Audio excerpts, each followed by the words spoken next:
Kasus pemerkosaan terhadap anak di Sragen belum terungkap meski telah berjalan hampir 2 tahun.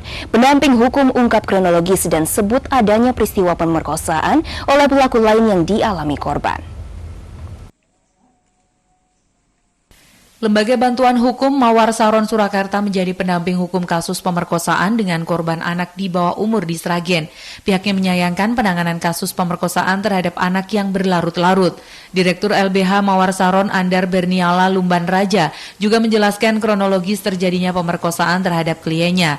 Korban W yang saat kejadian berumur 9 tahun mengalami 2 kali pemerkosaan dengan pelaku yang berbeda.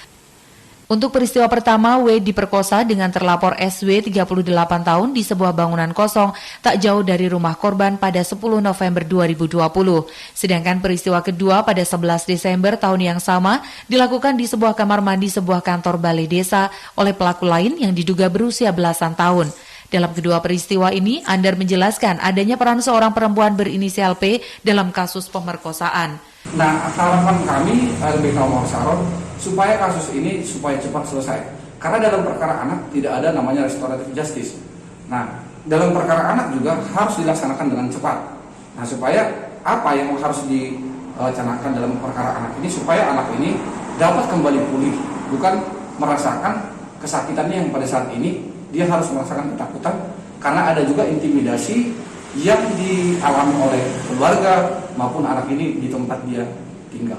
Sementara itu, pihak kepolisian mengaku berkomitmen untuk menyelesaikan kasus pemerkosaan terhadap korban anak hingga tuntas. Pihaknya telah memeriksa 16 saksi termasuk saksi korban dan saksi terlapor. Mana saksi yang benar-benar memiliki nilai pembuktian, mana saksi-saksi yang memang bisa mendukung dari pembuktian utama. Nilai pembuktian masih sangat minim. Ya, yang memiliki nilai pembuktian. Lagi-lagi kita akan berusaha dari perspektif lain dengan teknis penyidikan yang lain untuk mendapatkan saksi yang memiliki nilai pembuktian maksimal. Literasinya. Jadi yang pasti Undang-Undang Tindak Pidana Perlindungan Anak, perbuatan campur dan persetubuhan terhadap anak di bawah umur.